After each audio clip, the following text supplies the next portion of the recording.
Few names in true crime are as chilling or as enigmatic as the Zodiac Killer.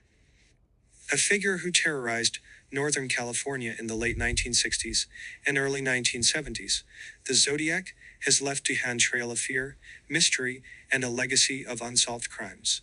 Today we dive deep into the story of this elusive murderer, exploring his crimes, his cryptic letters, and the theories that have captivated amateur sleuths and experts alike for decades. The Zodiac Killer's reign of terror began on December 20th, 1968, near Vallejo, California. High school sweethearts Betty Lou Jensen and David Faraday were parked at a remote lover's lane when they were brutally gunned down. Just 6 months later, on July 4th, 1969, another couple, Darlene Ferrin and Michael Mageau, were attacked in a similar fashion. Michael survived and provided the first description of the killer, a stocky man with curly brown hair and glasses. The Zodiac wasn't just a murderer, he was a master manipulator who craved attention.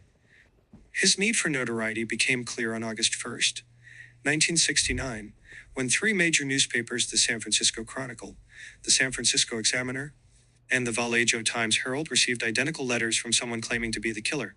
These letters contained chilling details only the perpetrator could know, and included a cipher that the writer claimed would reveal his identity. The cipher, known as the Z408, was cracked within a week by a schoolteacher and his wife. It read, "I like killing people because it is so much fun." The message gave chilling insight into the mind of a killer who viewed murder as a game. Yet the lack of an identity left authorities and the public frustrated and terrified. On September 27th, 1969, at Lake Berryessa, the Zodiac's methods grew even more sinister. College students Brian Hartnell and Cecilia Shepard were enjoying a peaceful afternoon when they were ambushed by a man wearing an executioner-style hood with the Zodiac symbol, a cross within a circle drawn on it. The killer tied them up before stabbing them repeatedly. Brian survived to tell the tale, but Cecilia tragically succumbed to her injuries. This attack, with its theatricality and brutality, marked a chilling escalation in the Zodiac's methods.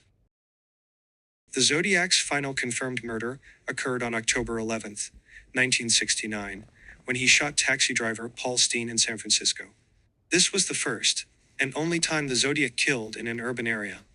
Witnesses saw the killer casually walking away from the scene, leading to the iconic police sketch.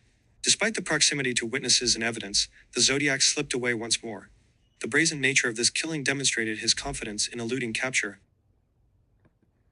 The Zodiac's correspondence with authorities continued long after his confirmed murders ended. In his letters, he taunted police, claimed additional victims, and included more ciphers, some of which remain unsolved. One of the most famous, the Z340 cipher, was only cracked in 2020 by a team of code breakers. It revealed another cryptic message but offered no clues about his identity.